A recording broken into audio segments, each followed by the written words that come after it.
What's going on, everybody?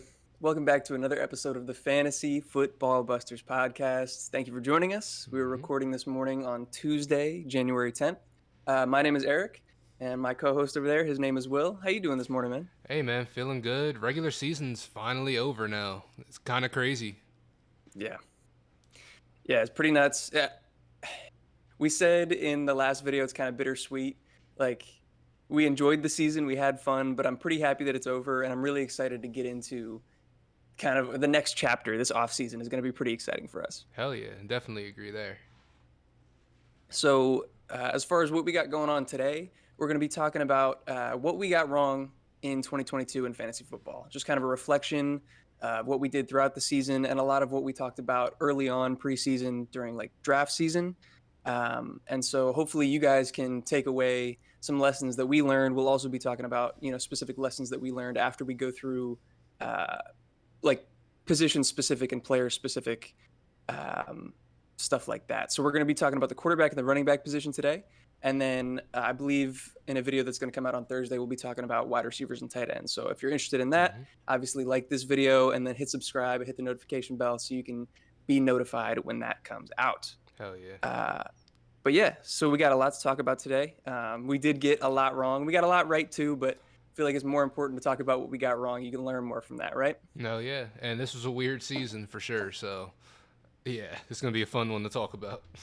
100%. So we'll start with the quarterback position, and like I said, we'll go player by player here. Some of the biggest names that we got wrong.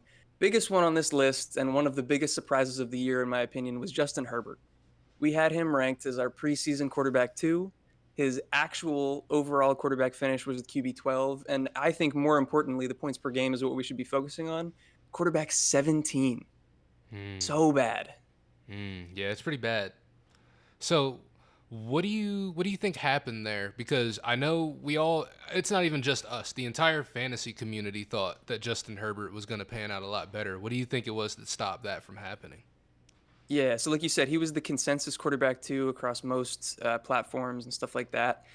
We saw him come off of a 2021 campaign where he finishes at the quarterback two. He's heading into his third year. We expected him to take another step up in his development.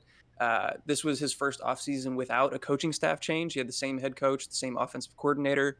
And it seemed like, they had bolstered the offensive line a little bit by drafting Zion Johnson, bringing in a couple of free agents. I thought it was set up for success.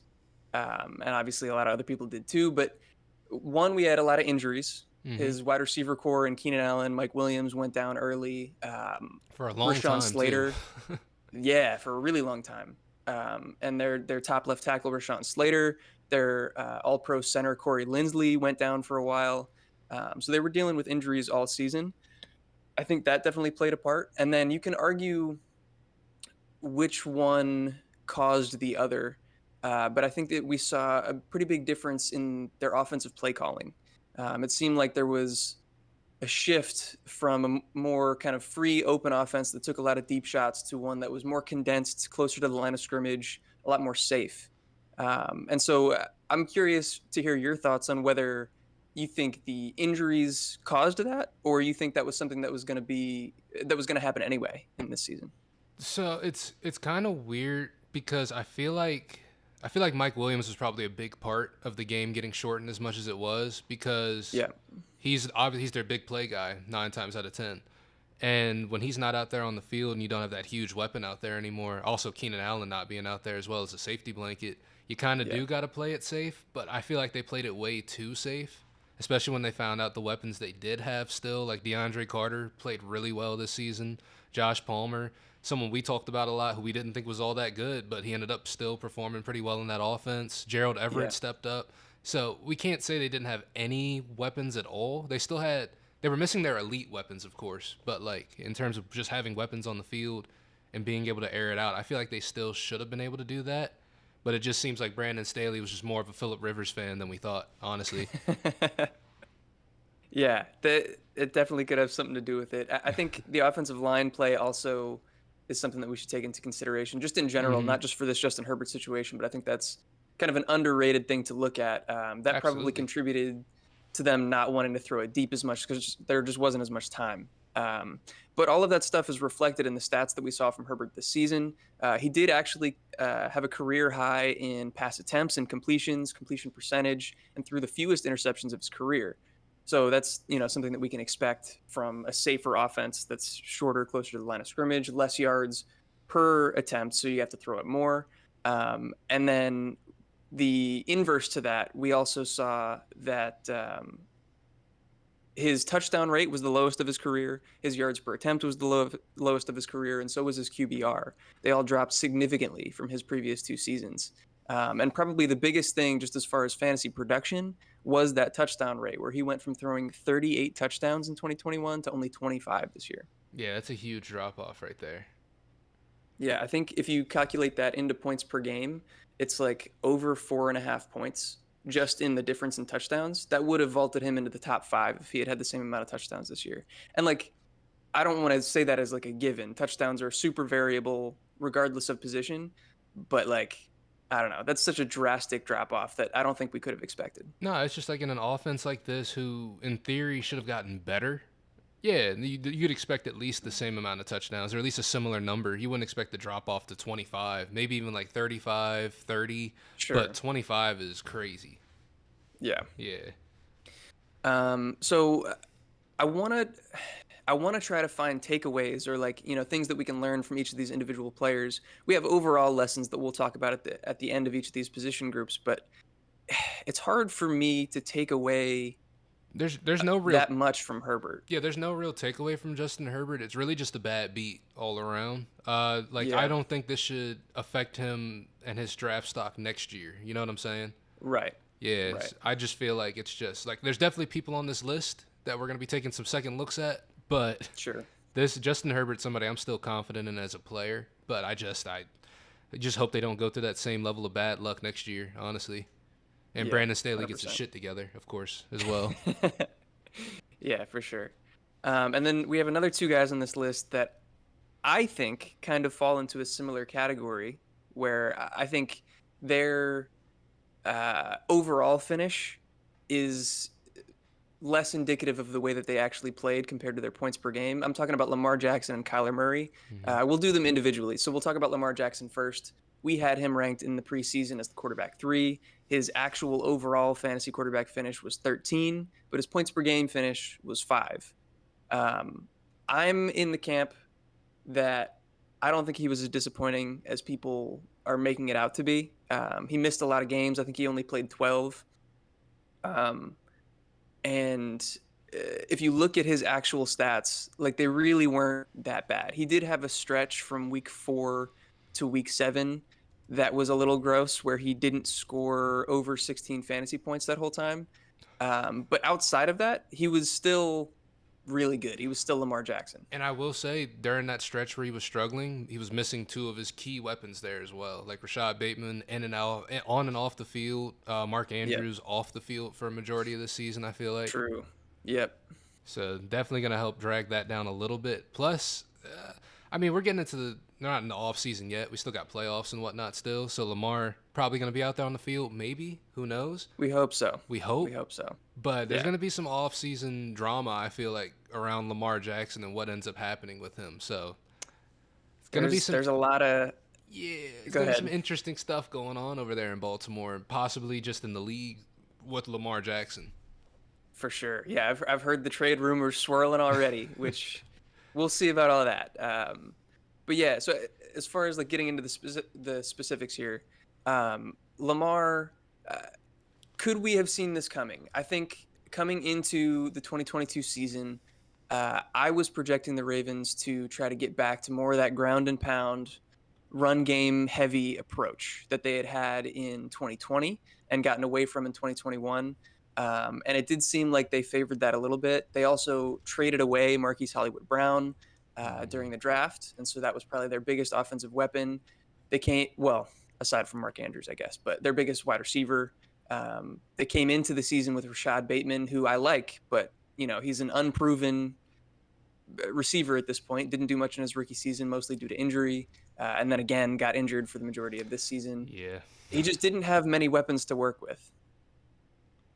Yeah, I definitely agree. He was. When he was out there, he was making something out of nothing. And Yeah. when you got a situation like that, and it's just he's an elite player at the end of the day. So I like you said with Justin Herbert, same case with Lamar Jackson. I'm not worried about him going forward. I'm just more interested to see what his situation is going forward. Yeah, that's the biggest thing for me. If he comes back to Baltimore, I want to see them try to surround him with more talent instead of trading it away, which is kind of what they did this offseason. As much as I believed in Rashad Bateman and liked him, I think, when you have a guy like Lamar, uh, optimize your time. Like use what you have to the best of your advantage. Surround him with the best talent possible, and I don't think that they did that for him. Yeah, absolutely agree. So, like I said, I think there's a couple things that could have been slightly predictive towards Lamar having not as great of a season. I think the run game was going to be more emphasized, and the lack of talent around him was there. But we never could have seen this amount of injuries coming and his own injury coming that led to his, worsened finish. Yeah, definitely agree there. Like you can't predict injuries, but at the same time, it's a bad beat, honestly. Yeah. Yep. And then similar story for Kyler Murray, in my opinion. We had him ranked as our preseason quarterback 4. His actual total overall fantasy finish was QB 18, but again, he only played 11 games. As far as points per game, he was the QB 7. Um, uh, Similar story where he wasn't healthy for a lot of the season. He was dealing with some injuries throughout, and then obviously tore his ACL at the end.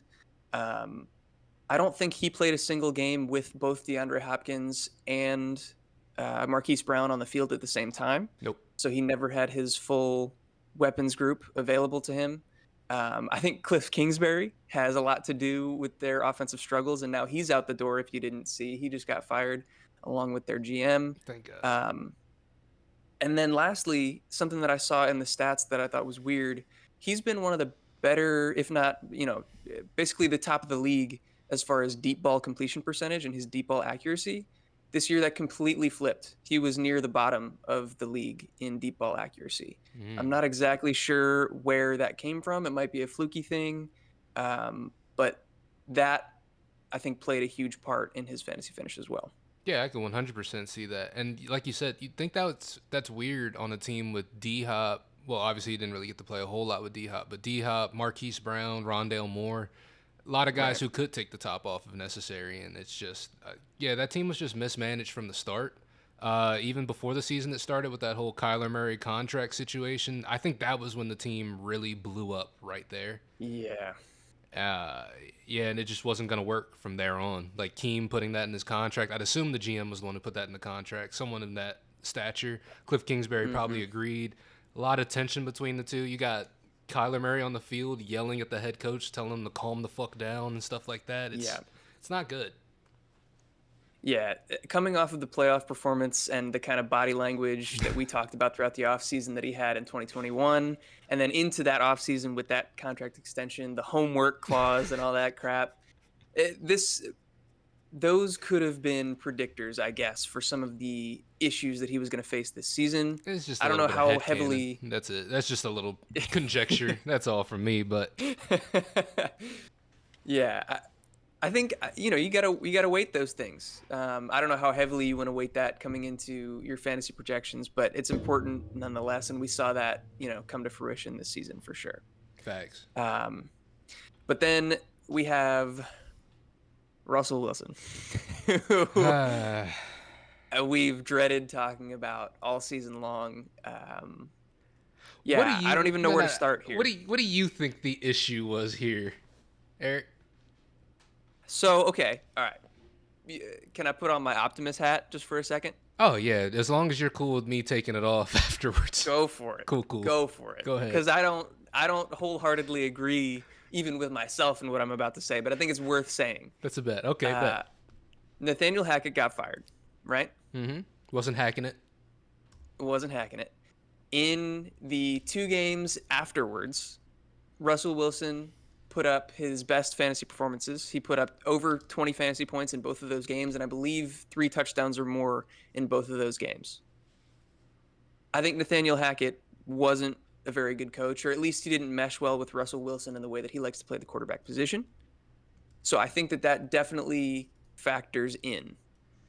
Do I think that Russell Wilson played like shit this season, yes. Like you have to blame a lot of it on him.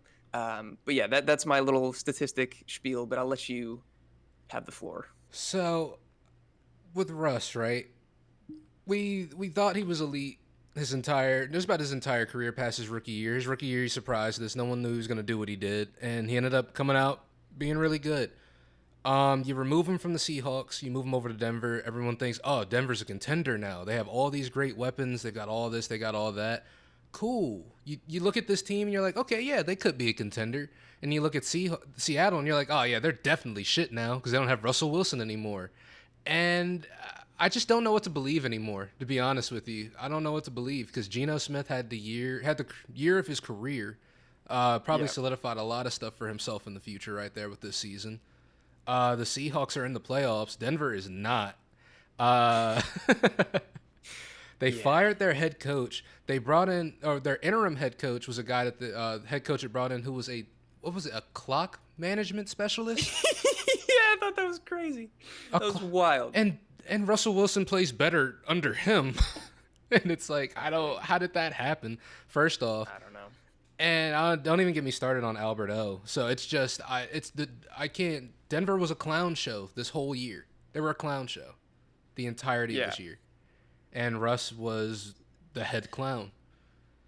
yeah. So again, I feel bad because the whole point of this is that we're trying to find takeaways to learn from, and we will. Like there's gonna be players on here that we have things to learn from, and specific, just overarching lessons for the whole position group. But of these guys that we've talked about, like again, Russell Wilson, is this something that we should have been able to predict? Is there indicators that we could have seen coming? What was the reasoning for this epic failure that we saw this season? I think the only indicator was just that he was a quarterback going to a new team and a new situation. And maybe for just a second, we should have taken off the rose colored glasses just to be like, hey, let's give it a year to see how this Broncos team even comes out. Because Russ is good. Russ was elite at the time, or at least he was coming off sort of a down season as well, but that was due to injury. Right. But at the same time, it was like, maybe we shouldn't throw him in the top 7 just because he's Russell Wilson on a new team with people who are competent. I don't know, man. There's no real indicators for this. But maybe new Yeah. situation and just unfamiliarity is the biggest indicator right there. I think that that's about as good as we're gonna get. Yeah. It was a tough situation, and obviously, we were in the same group as consensus. Everybody was predicting that Russell Wilson was gonna have a good season, and it just didn't work out for anybody. He was supposed to So, be the value of the year, and I think ESPN might have gotten it more right than like all of us, apparently, I guess. Because we all what do you thought, mean? I think ESPN had him ranked lower than just about anybody in the fantasy community, just about in Oh, terms really? of rankings. I think so. They had him ranked lower Okay. for some reason, and I guess they were Yeah. right. Interesting to see. But yeah, we can move on to the next guy here. This one I wanted to put on the list just for the sake of the discussion about next year and maybe what he could have been. Is Trey Lance, a guy that we were pounding the drum for, especially me. I was really high on him this offseason. And we didn't get a chance to see what he could have been in this San Francisco offense Hmm. that, has allowed Jimmy Garoppolo to be successful, that has allowed Brock Purdy to be successful. And so, in my opinion, if he had stayed healthy, we would have seen Trey Lance be successful as well. But obviously, he went down with the season-ending ankle injury in week 2, I Hmm. believe. Week 2. Um, so yeah, I want to hear your thoughts and opinions on uh, whether he would have been able to thrive in this offense, and also, I guess, looking to next year with him recovering from his injury. I think that, just based on the player that Trey Lance is and what we have seen out of him, I think as the season went on, because, some would say there are some people out there that want to say that he struggled early on in the season, which I don't really see that. I know the first game was the Mud Bowl, so they didn't even Yeah, really get to play football out there, and then second game he gets injured. But yeah, I think that as the season went along and he got time to settle into this offense, I think he would have gotten better. I don't know what this team would have even looked like, though. I don't know if Christian McCaffrey would be here right now. I don't yeah. know, because it seemed like the second he went down, they were like, "All right, bet, win now," and it's okay, but That's a good point for sure. Yeah, yeah, but it's weird. But at the same time, I think next year is going to be a little bit rough for Trey Lance because I think he's going to have to go out there and perform because now they've got Brock Purdy, who a lot of people are rallying behind now. So it's not going to be a situation where maybe the coaching staff doesn't look at them any different because they know who these players are at the end of the day. But, we're Washington fans. We've seen how people have beat the drum immediately for Taylor Heineke, or Yep. people are at the stands booing whoever the quarterback is in, telling them put in Heineke. Brock Purdy might be that Yeah. next guy that they're banging the drum for like that. Right. Yeah. No, I totally agree with that take. I think it's a very similar situation where the media, the fans are going to hype up Brock Purdy to a level that he probably doesn't deserve just as a football player. Mm-hmm. I'm sure he's a great locker room guy. He's a great dude, the same way Taylor Heineke is. He's a leader. He's a good guy. He gets people to rally around him. But just as far as like an NFL talent and your ability to throw the football He's Mr. against Irrelevant for a NFL reason. defenses, yeah, yeah. And a lot of that can be hidden in a way that it can't be in Washington because they have Kyle Shanahan, an offensive genius. So I think that hides a lot of the flaws that you would have seen. But I think that you could put that on Trey Lance as well. Any of the flaws that he would have had can probably be hidden away by Kyle Shanahan. And a lot of the pros, the good things that he can put on the field will be amplified. Absolutely. Um, I am a little bit nervous about him going into next season just because of, he's already had multiple surgeries now. They had to remove a piece of hardware from his ankle or something that was irritating him. So that probably delays the recovery process. And yeah, we'll have to see how the team handles the Brock Purdy situation, whether they want to move forward with him. We still don't even know what's going to happen with Jimmy G. So Because it's tough. I don't know, man. This 49ers team, they're in the playoffs. Obviously, they got a high seed. If they make a run in this playoffs, or possibly even make it to a Super Bowl, I don't know. Yeah. I don't know what to do there. Yeah. That'd be nuts, man. After trading 3 firsts and more for Trey Lance, Yeah. I don't even want to get into it, but I can't wait to see what happens out there in San Francisco. Hell yeah. Um, so the last guy on this list of guys that we got wrong is Joe Burrow, and I think that there are some lessons to be learned here for sure. We had him. I think I'm not sure if we had the same rank. The two of us. These are kind of like the combination of our two ranks Mm-hmm. on here. But as the quarterback 9 preseason, his actual fantasy finish was 4, and his points per game finish was 4 as well. He came off of last season where he was in the early part of the season still recovering from his ACL injury. They had offensive line issues, and so they started out slow and then started to kind of let him throw the ball more. And then coming into this season, some things that I was worried about is that they were going to limit the freedom of the passing game. They were going to rely on Joe Mixon in the running game, um, just based on kind of some tendencies that we've seen from Zach Taylor throughout the years. Mm-hmm. And that didn't really end up being the case. They let him throw the ball quite a bit. And so I think I overweighted my thoughts of Zach Taylor as a coach coming into this season for Joe Burrow. I don't know if it's that you overweight it, because I think at the end of the day, the coaches are going to do what they do. They're going to install their game plans. But I think what we didn't account for is the fact that I think after like week 4 or week 5, we started to get reports that the team was giving Joe Burrow more freedom within the offense to, make his sort of calls out there on the field and do what he's got to do. So I don't think Yeah. it's an overestimation of Zach Taylor. I think it's an underestimation of how much the team trusted Joe Burrow in this instance, which Yeah. you wouldn't really expect them to give a third year quarterback, that kind of control of the offense. But Yeah. I really do like, because I believed in Joe Burrow. I knew he was good. yeah, I knew that he had this in him, and that if he was given the freedom, that he was capable of these type of numbers. right. We just I never just thought didn't they know that would that was give going to that to him. happen. Right. Right. So I think it was more of an underestimation of how the team valued Joe Burrow and his opinions. You know what I mean? Sure. Yeah. Yeah. Yeah. I see what you're saying. So yeah, this one, as far as betting on talent, as far as betting on an offense and especially an offense with the weapons that they have around him, Yeah. this is one that I think was probably more on the predictable end.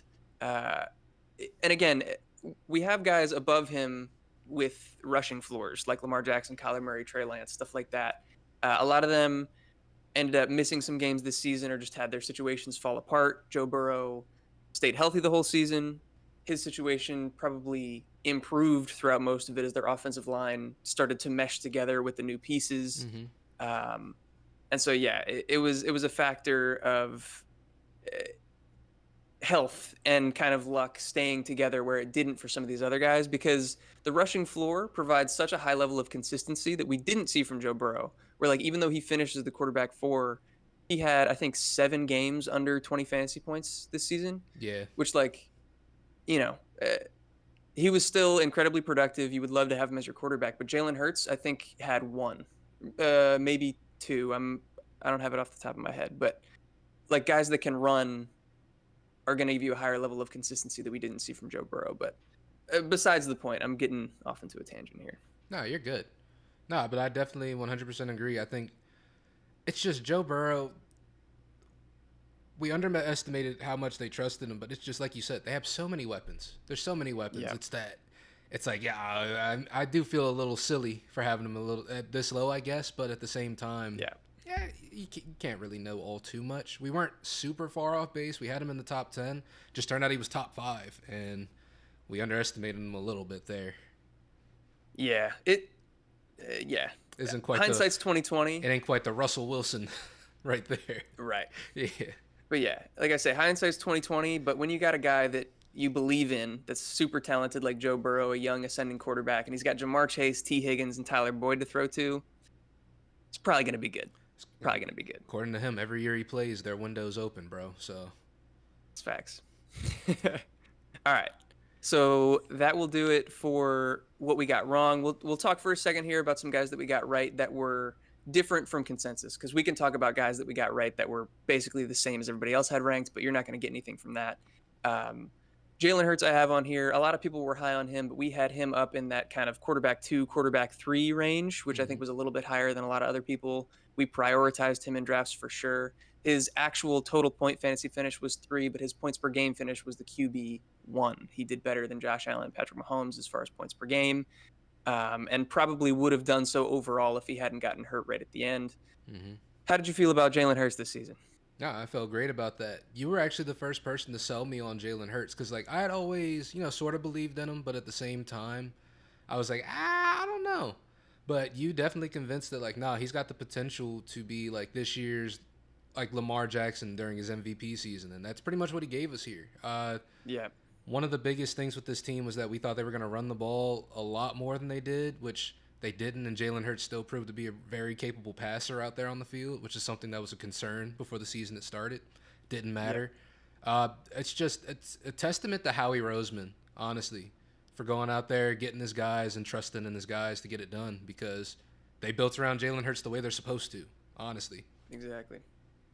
Yeah, and I think as a throwback to what we got wrong, I had a lot of similar feelings about Trey Lance as I did Jalen Hurts.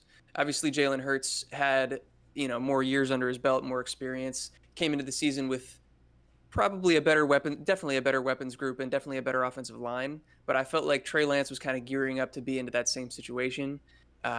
So it just goes to show Mm-hmm. sometimes you get unlucky. Like they were a similar kind of play style, similar situations. Worked out for one and not the other. Yeah, but one's due to injury. It could have worked out for both, even. We just don't know. Yeah. Yep. And then we got Kirk Cousins on here. Not super exciting, but a lot of people again were ranking him, I think, far too low. He ended up being a viable fantasy quarterback starter that you could have started throughout most of the season. We had him ranked in the preseason as our quarterback 11. His actual total fantasy point finish was 9, and his points per game finish was 11. He was ranked outside of a lot of people's top 15. Um, Again, not super exciting, nothing crazy here. I just think that we underrate consistency from the quarterback position, which is what you get from Kirk Cousins. Hell yeah, he's been top 10 every year he's been on the Vikings. I'm pretty sure in fantasy. Yeah, He's somebody it's everybody underrated, we downplay him every year, and then he finishes in the top 10 every year. But that's not to say there aren't some bumps in the road along the way as well. of course. Yeah, but Of that's gonna course. come with just about any quarterback. But I don't know, man. Kirk Cousins, as the season went along as well, lost some weapons, also gained a huge weapon halfway through the season in T.J. Watkinson. So it's just, Yep. yeah, Kirk Cousins. I'm hopeful for him going forward, but this was also, I think, his statistically worst season. I think since he's been in the league. Was it actually? I want to say so. That might be a little Huh. bit. I know at one point in the season it was his worst season yet, but I don't know if he Okay. turned that around and changed it. But I I want to say he finished here. Hold on, let me sort this by yards. I didn't look into that, so I'm not sure. But he finished the season with the fourth most passing yards among see, quarterbacks. Um, and I looked at that completion percentage list for Kyler Murray, and I think Kirk Cousins was near the top as far as like deep ball completion percentage. okay. But those are, I mean, those are cherry picked. Those are a couple quick things, not necessarily indicative of the rest of his stats. Nah, because even I'm looking at it right now. Yeah, he did fine. I think it was at some point in the season someone had said that because yeah, he ended with 14 interceptions, which is the most he's had in his whole career. But I think it's Which isn't even bad. no, that's crazy. Yeah. But like I think at some point in the season someone was saying this was his worst season yet. But Okay. he's turned it around quite a bit, so I can't even be upset Yeah. about that.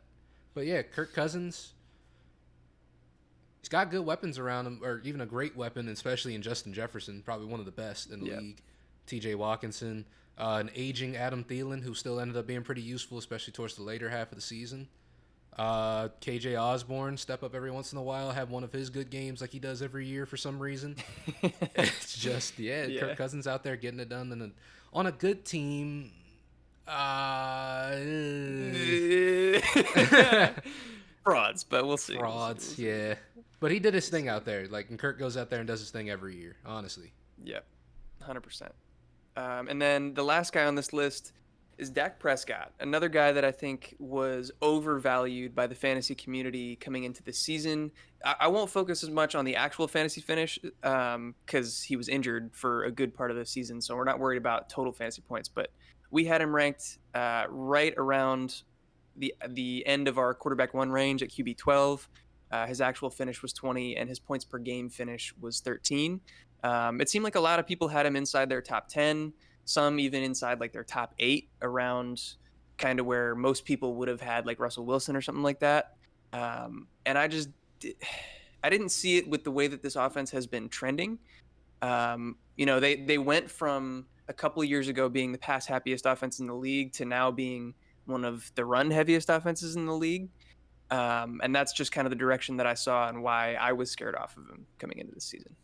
no, that definitely makes sense. They lost a lot of weapons. Well, not even a lot of weapons, Yeah, but Amari Cooper's a pretty huge loss in that offense for for sure. sure. Yeah. And then I don't know, man. Dak, he, it's tough to say, but I feel like he's starting to regress a little bit. I need to see him kind of pick it back up a little, especially since he's leading the league in interceptions so far, or he's tied for the league lead in interceptions, and he missed like 5 games. So like, Yeah. kind of crazy. There's a lot of analytics people out there that are kind of pounding the drum in the opposite direction, saying that the overall media is being too hard on Dak Prescott, and if you look at his big time throws and his contributions to the team, Okay. he's doing better than some of his just normal counting stats would indicate.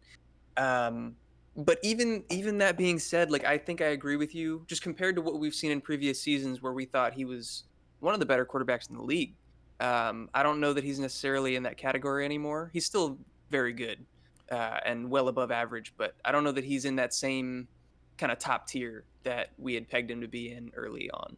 Yeah, it just feels like anytime we expect Dak Prescott to be good, he's not. But anytime we don't expect him to, he always exceeds expectations, which is kind of weird. Yeah.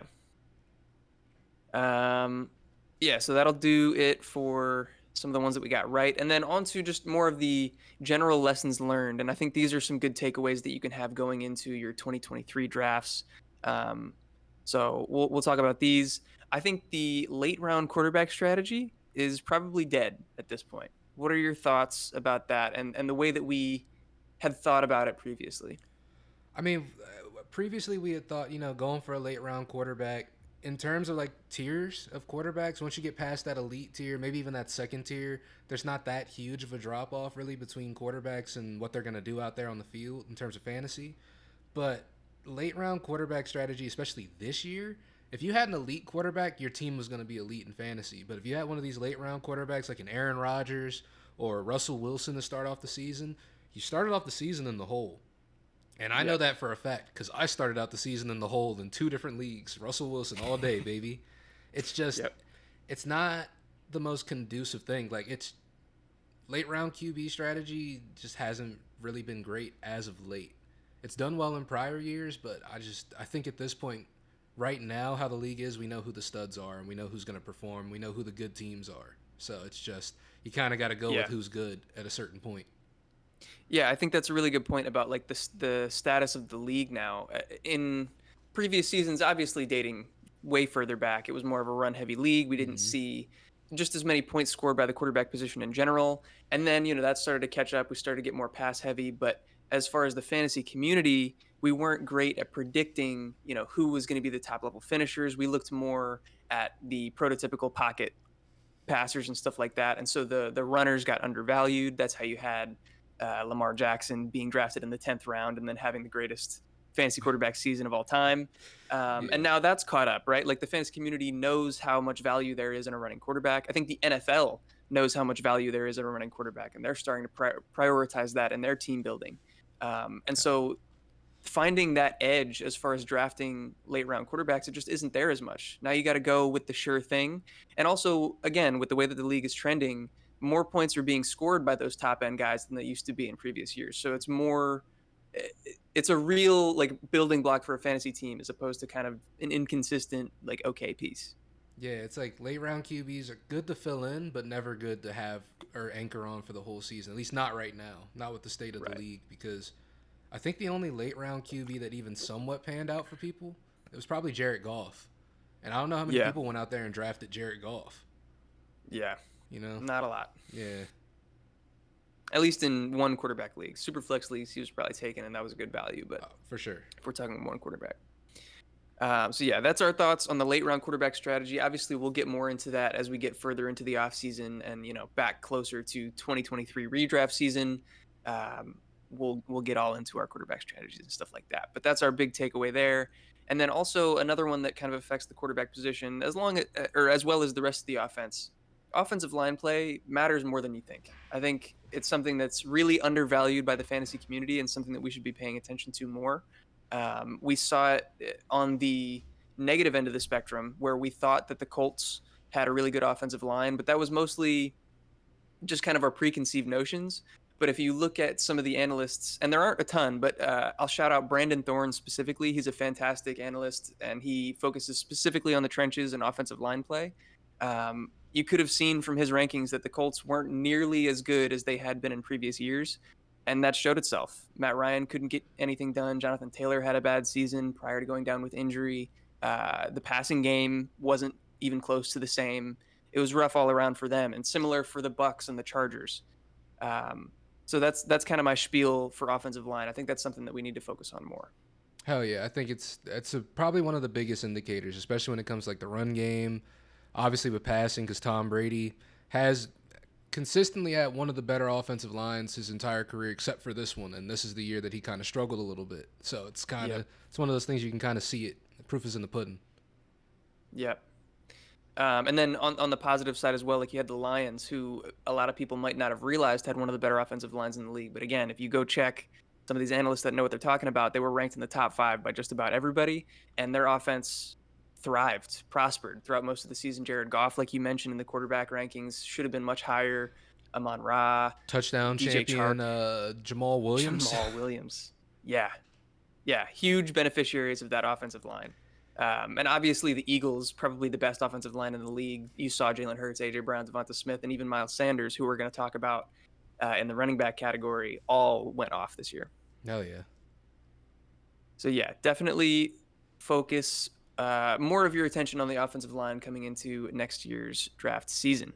We'll go to what we got wrong at the running back position in 2022. The biggest name, the top of the list, is Josh Jacobs. I'm This so is sorry. Yeah, well, see, like obviously we're sorry. We didn't expect him to do well, but this is one that was consensus. Nobody had Josh Jacobs high. He was put at the bottom of the RB dead zone. Nobody liked him. You I know feel what's like absolutely even more insane about all this that makes this even more of an outlier? what? The Raiders were ass. So Yeah, it's like, how does he end as the yeah. RB1? And they're ass. I don't know.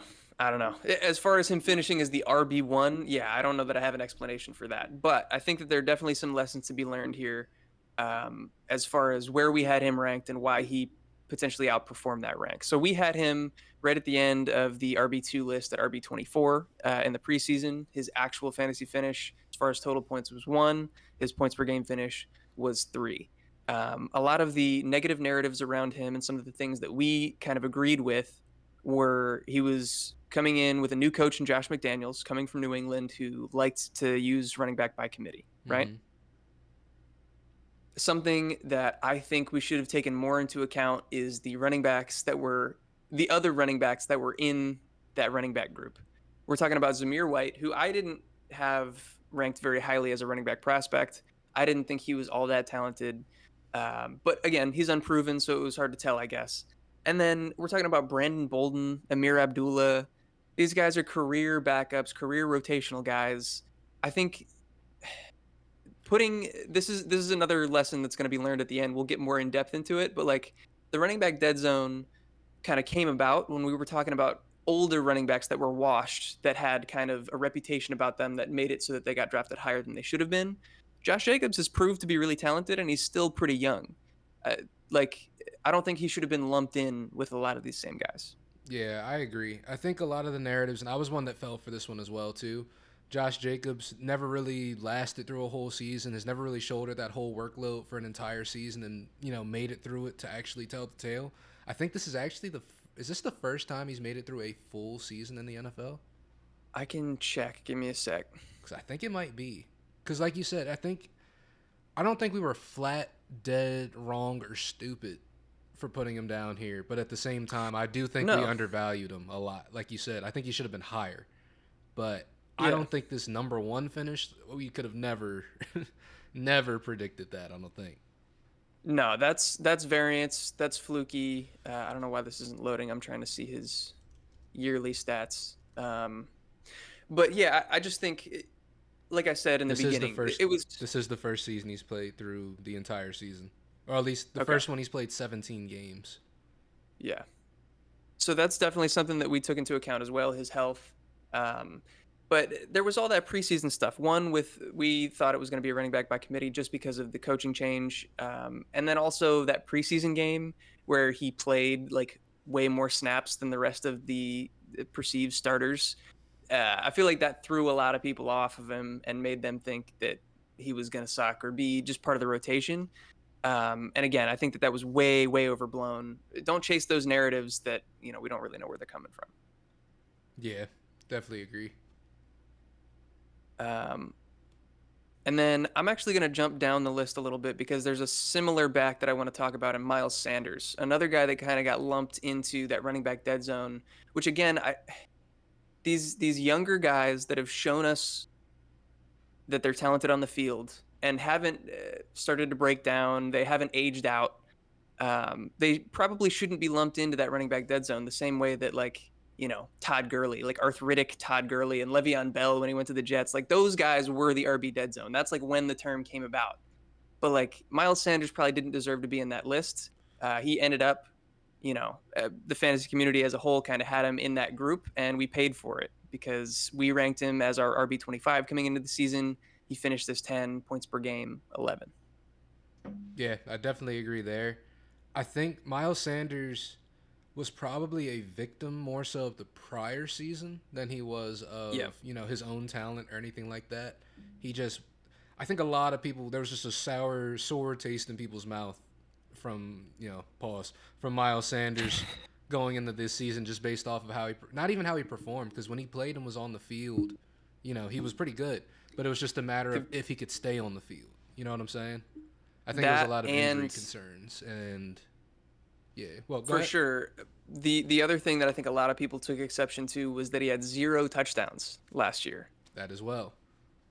Which again, so that's a tough one for me because touchdowns aren't necessarily predictive. They're probably one of the flukiest stats that you can look at for any position group, especially running backs and wide receivers. Um, but I did kind of subscribe to that same narrative that he wasn't given the opportunity in the red zone, and I didn't think that he was necessarily going to be this team's like full-time goal line back. I thought that Jalen Hurts was going to vulture a lot of their rushing touchdowns, which he did last season and he did this season. But they were It able just to turned out that coexist. yeah, it just Yeah. turned out that they were so good that it didn't matter. There was enough to go around.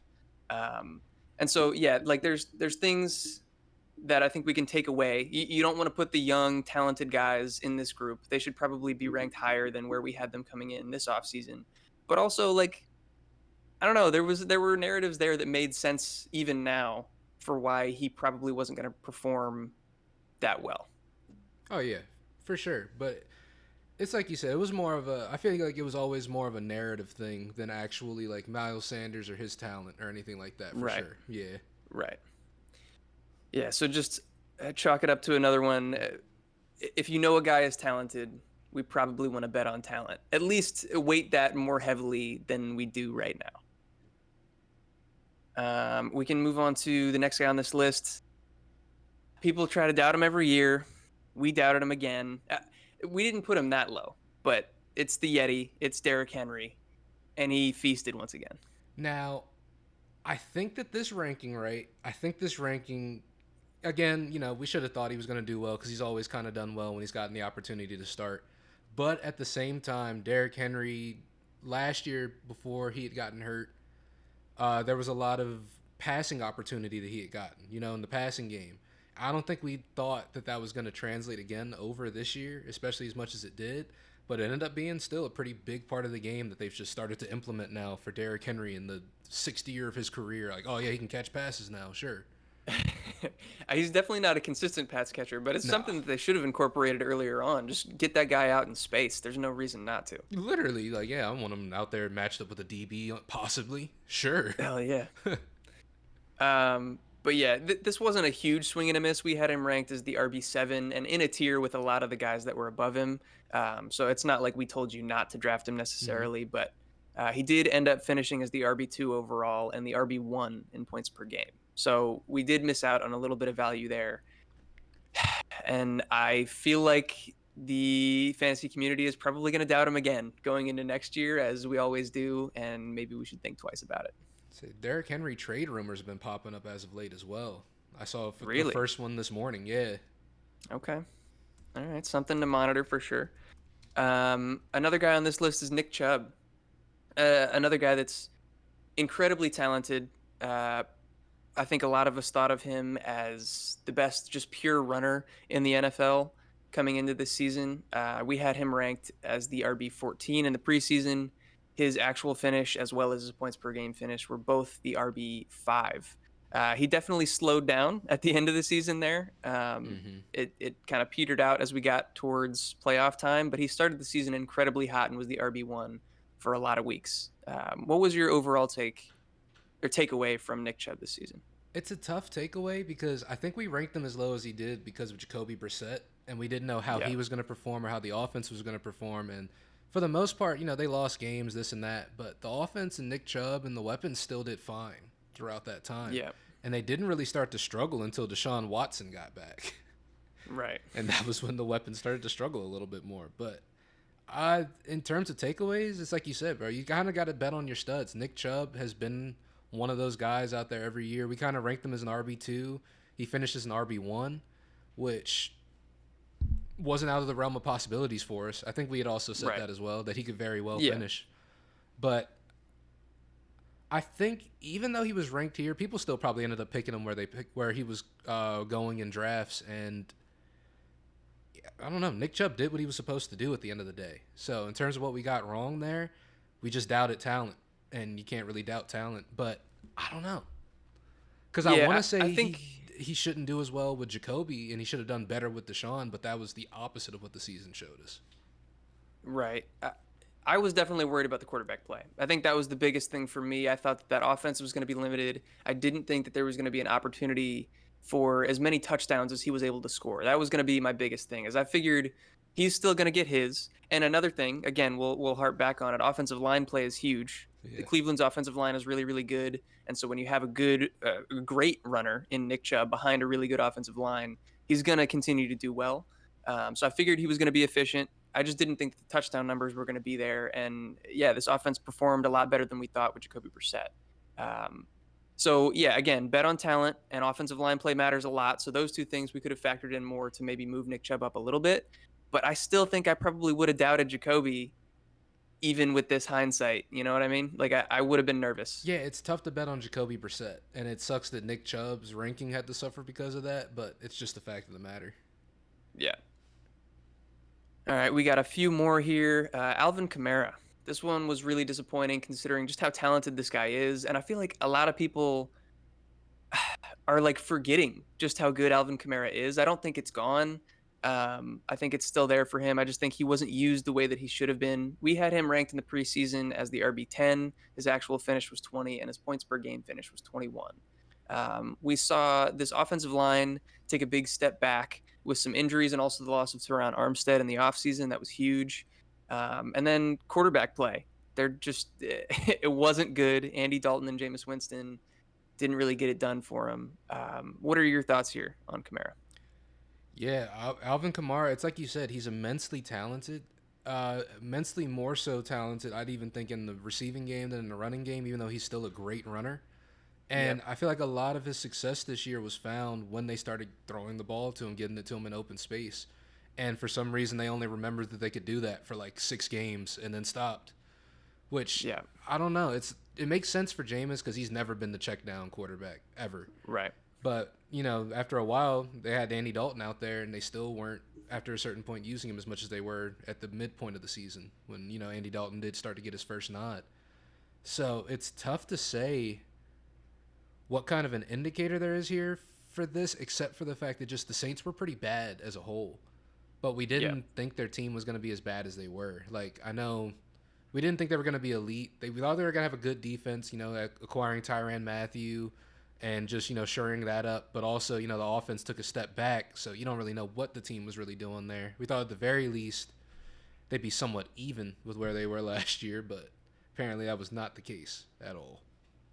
Yeah. Yeah. The usage was weird. We saw another kind of weird transition for Alvin Kamara last year, where he went from being used a ton in the passing game and kind of more sparingly in the running game to being one of the highest like in carries per game, where he was getting like around 20 carries per game last season, which was crazy compared to what he had done throughout his career so far.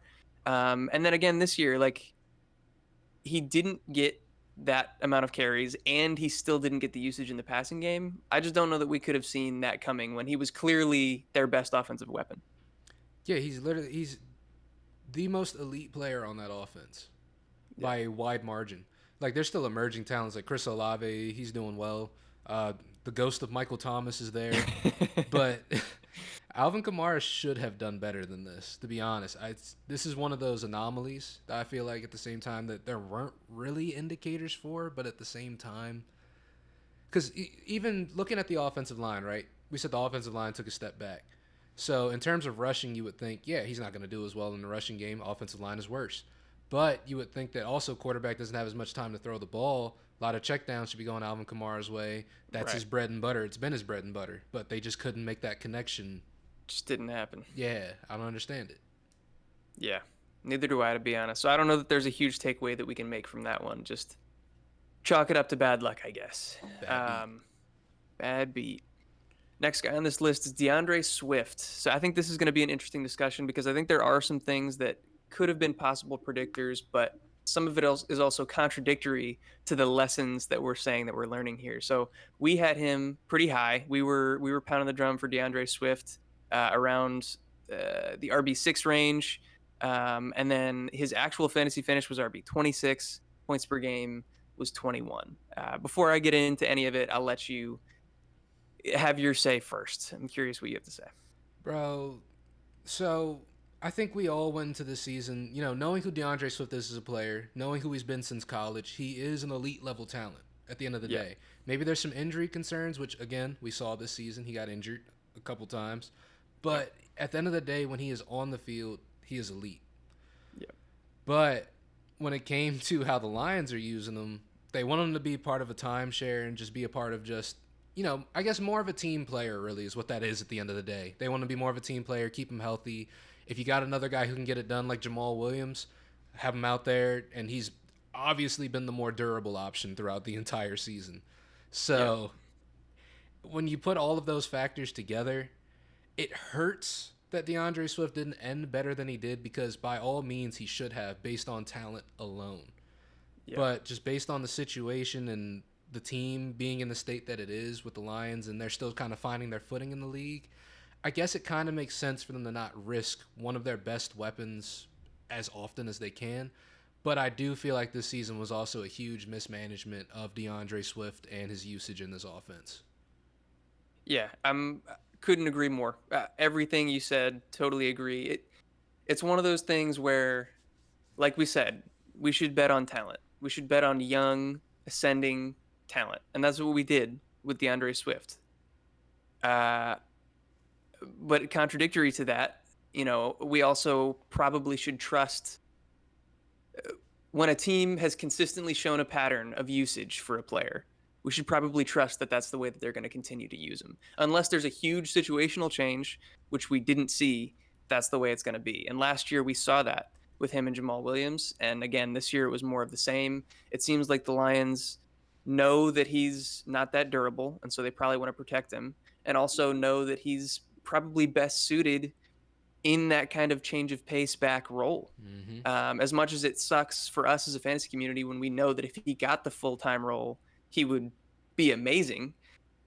For the NFL team, for the Lions, it's probably in their best interest to limit his touches. And so He's it a sucks glass because, cannon. He's a glass cannon yeah, at the end of the day. yeah, we know how good he can be. And I don't think that that's gone by any means. He is that talented. It's just, I don't know that we're ever going to see it come to fruition as far as like a bell cow running back. Yeah, it hurts, but it's just the unfortunate truth of what it is. Yeah. And then last on this list, not a guy I that forgot about was this dude, man. Oh right. shit. Yeah. I think a lot of people forgot about him, but this is what we do for you guys. I'm bringing up. You might not have even remembered, but I got to shout out what we got wrong. Hell Chase yeah. Edmonds. Chase Edmonds, bro. We had him ranked right outside of our RB2 range. I think he was like the RB 25, 26, somewhere in there. Ended up finishing as the RB 60. Yeah. Yeah, that did happen. That did. Yeah. Fantasy So, community liked Chase Edmonds a lot. Like, I think we were probably on the higher end, or at least I was. I think I was definitely higher on Chase Edmonds than you were. So I'll take my ownership of this one. Um, but he was kind of a sleeper that a lot of sites liked, a lot of fantasy analysts liked, with his opportunity with Miami, and that just never happened. He just never got the workload that we expected to see him get, and then he ends up getting traded. It was a shit show of a season for Chase Edmonds. yeah, it was weird because, they did all that. They spent all that money to acquire Chase Edmonds, didn't use him, traded him away, got Jeff Wilson, and then started using Jeff Wilson. So was it just Chase Edmonds wasn't a good fit for what Mike McDaniel was trying to do over there? And if that's the case, why did they acquire him in the first place? Because you knew He who he was was. Yeah, he was the first free agent signed. They gave him a bunch of money compared to Raheem Mostert. Like they brought in multiple running backs, but he was clearly the one that was prioritized. I don't know what indication we could have gotten that he would have been the odd man out of the group. Yeah, I don't understand that. And even now, like, of course he went over to Denver at the end of the season, and it's just he didn't do anything over there either because I guess they didn't really need him. I don't know. I just don't know, man. I don't know. I feel like Chase Edmonds he deserved better this year for sure. 100%. Yeah, he's a talented guy, and it just didn't work out for him. He's he his example is going to fall into another lesson that we have here at the end. I'll get to as far as RB2s and team building, roster construction, but we'll save that for after we talk about a few of these guys that we got right. We'll be on the positive note here. Christian McCaffrey. So I have him on here mostly just to dunk on everybody that thought that they could predict injuries. Yeah. People thought that Christian McCaffrey was made of glass. People thought that he was never going to be healthy again. And look what happened. He played the whole season. Played the whole season. You can't predict injuries, bro. It's fluky. It happens at the running back position, especially. They're the most often injured. It's just luck. And so, like, don't go out there with guys like Christian McCaffrey and Saquon Barkley, both who I have on this list, and say I'm never going to draft them because they're going to get hurt. And look what happened. Neither of them did. Yeah. it's just, yeah, you can't predict injuries. I don't. We have been talking about Saquon for a while because, as of late, I feel like these past few years, we started to realize, medically that ACL tears and coming back from them is really a 2-year injury, not really a 1-year injury. And that was like an indicator. I mean, it, it varies based person on person. But Yeah, Saquon had told us last year even that he didn't feel like he was at 100%. He felt like he was somewhere around 60 to 70% at best. And, yeah. a lot of us kind of wrote that off like, oh, it's just a little bit of machismo. He's trying to make it seem, he's not there yet. He needs more work, this and that. But I think it actually was a true indicator that, like, that was the reason why he was struggling. He wasn't quite up to speed yet. This year, I think he looked Well, better than he did last year. He still saw his struggles, but I think he looked a lot yeah. better. I think with Saquon specifically, and like our view of ACL injuries and return from them, he wasn't 100%. You're right. And like 2 years removed is ideal. And I think, especially at the wide receiver position, that's something that we should take into account a lot. Wide receivers year two versus year one from ACLs. But Saquon, if you look at it, he got off to a slow start, but then week 3 and 4, he was putting up Saquon numbers. And then he had that fluky ankle sprain where, like, right after the play, the guy put his foot right underneath him. He stepped on it, rolled his ankle, and then he was never the same because he had a severe high ankle sprain that he was dealing with for the rest of the season. So I think that kind of contributed to people's idea that Saquon is injury prone, that he can't get it True. done. And so that's kind of the thing that I want to dissuade people from is like, yes, there are some injuries that are more predictive. And there are some histories of injuries that become more predictive. When you injure the same body part repeatedly over and over again, it's going to be weakened. You're going to have a higher likelihood of re injury. But with guys like Christian McCaffrey and Saquon who didn't have that history, they just got unlucky and had injuries to different body parts. Don't don't overcount that and don't double count that against them.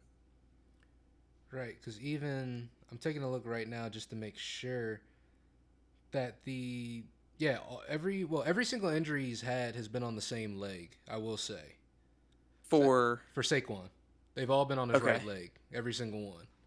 but he had the ACL. But right, that's what I'm saying. Like he was so going through ankle sprain.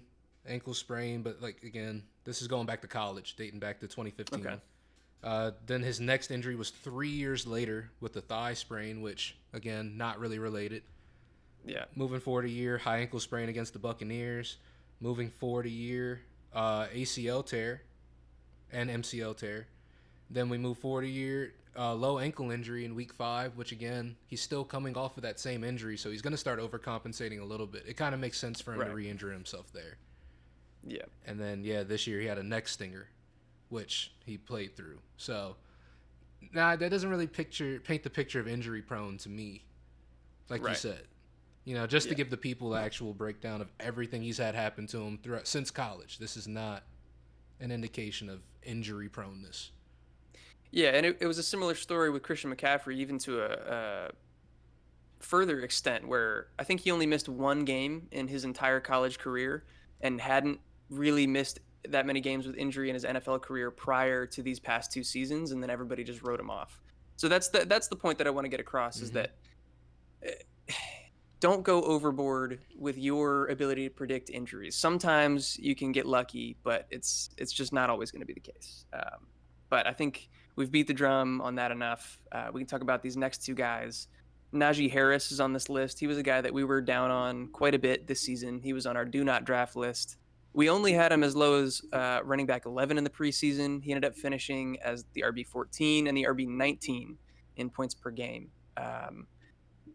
I wonder, so like, I think we got a lot of stuff right in that he wasn't going to be involved in the passing game nearly as much as he had been the past season. Mm-hmm. Uh, with Ben Roethlisberger, the Steelers were near the top of the league in pass rate, and Ben Roethlisberger was a check down monster. Mm-hmm. And then coming into this year, they were going in with the combination of Mitch Trubisky and Kenny Pickett. We knew that they weren't going to be high in pass rate, and we didn't think that either of them were going to check it down that much. So that we 100% got right. Yeah. Also got definite verification this year. Mason Rudolph's ass. We knew it before, but definite verification this year.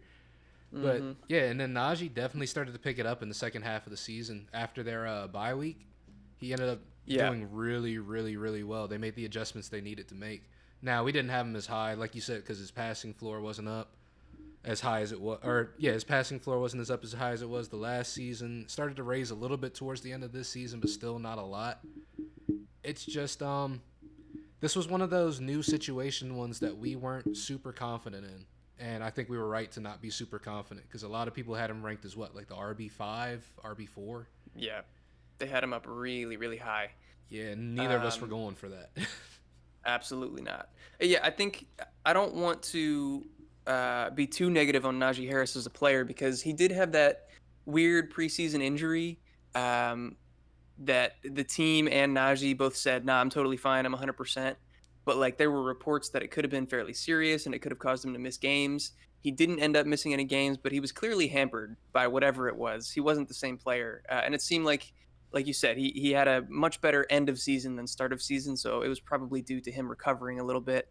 I think he is a talented guy, so, we didn't rank him super low. We still had him as an RB1 in our RB11 slot. It was just more so the situation that we were scared of, and I think that was correct.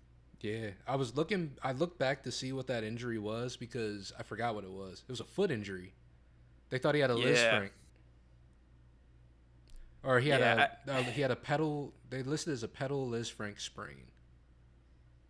That which that's serious. yeah, Like, it's it's crazy that that just got kind of blown over and he played through it. So I think that that probably contributed to a lot of his disappointing performances. When we looked at the tape and saw that Jalen Warren looked better as a running back than Najee, something's going on. Something's wrong. right. Because at no point in any of this did I ever think Najee Harris is a bad running back. You know, we've been watching Yeah, him since college. We know he's verified. We know he's good. It's just yeah, more of the situation and what's going on that we were down on him for. right. But like, yeah, when you're looking at tape and you're like, yeah, Jalen Warren's been more explosive. He's been finishing runs better. That just doesn't make sense. Yeah, yeah. Whole thing was weird, but I think overall we were still right to be a lot lower than consensus on Najee. Mm-hmm. So pat on the back for us there. And then the last one on this list is Ramondre Stevenson. Obviously, we didn't have him high enough, but we did have him a lot higher than I think consensus had him. Most of the sites that I was looking at when we were doing our draft rankings had him outside of the top 30, some all the way down in like the mid 30s.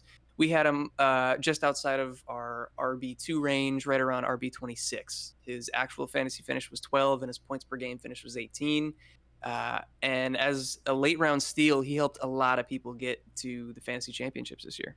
Absolutely. Ramondre Stevenson, again, somebody who was only ranked as low as he was because of his situation, because of Damian Harris and just not even Ty Montgomery was somehow starting to eat into Ramondre Stevenson's workload there, and you just never know what's going on over there in New England. But Yeah. literally, when it got to the point where there were no other options, we Yeah. got to put Ramondre out there on the field.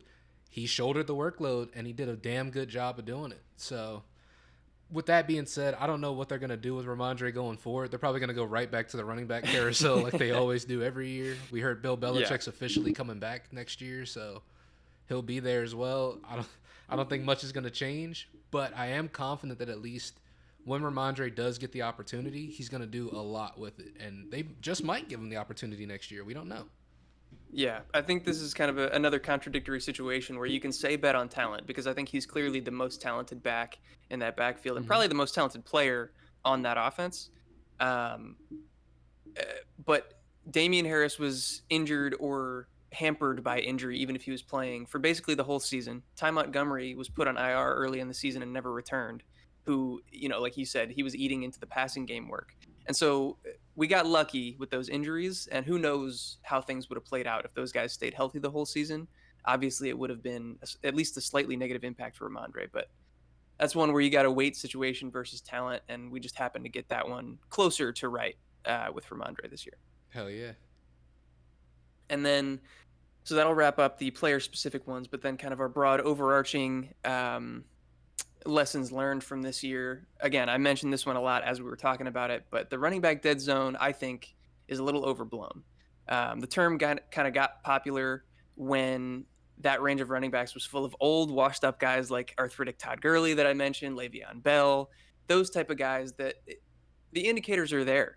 They're old. They haven't been producing at the level that they had been earlier in their careers. Maybe they're going to new situations like Todd Gurley was when he went to Atlanta, Le'Veon Bell when he went to the Jets. There's a good reason for them to be in that dead zone. But this year we saw a lot of younger, talented backs in the dead zone, like Josh Jacobs, like Miles Sanders, who I don't think deserve to be there. And that's something that we should consider going into 2023. Hell yeah. And I think, like you said, the term got popular with Todd Gurley, and that was, pretty recent.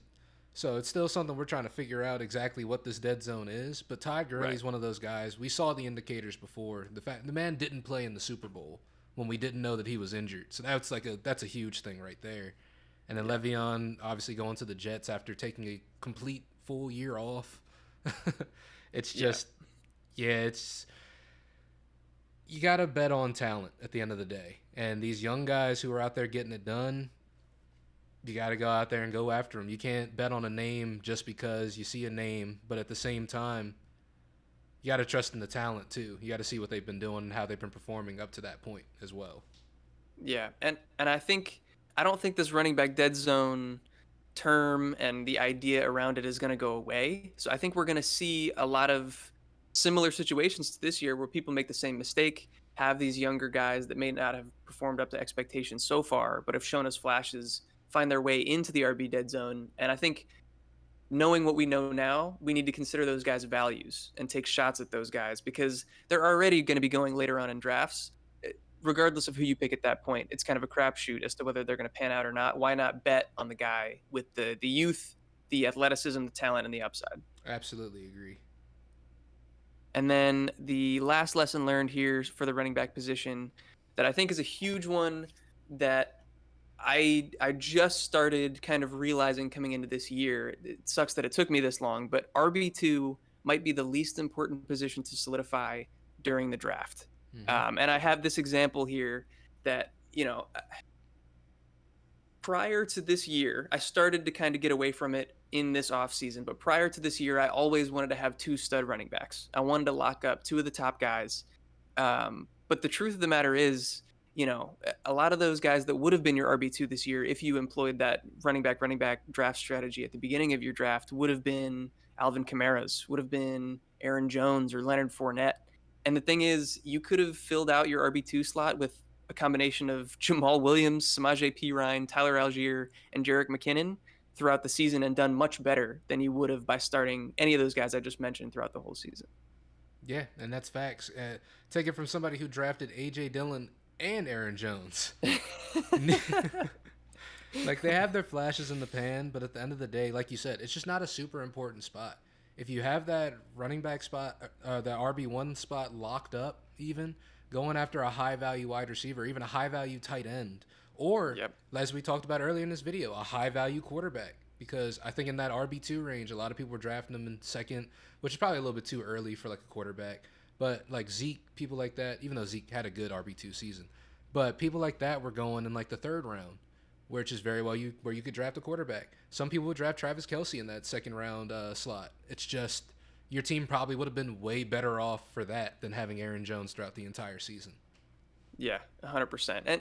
And like this isn't indicative of just because it's the RB2 slot doesn't make that less valuable. Like all of these slots matter and it's just about putting points in your team, Hmm. but I think based on the way that the NFL is going and where the value is positionally, it makes more sense to lock up uh your high end wide receivers that typically so far throughout drafts up to this point have been undervalued. Like you see a lot of the kind of mid round wide receivers like the Amon Ra's of this year.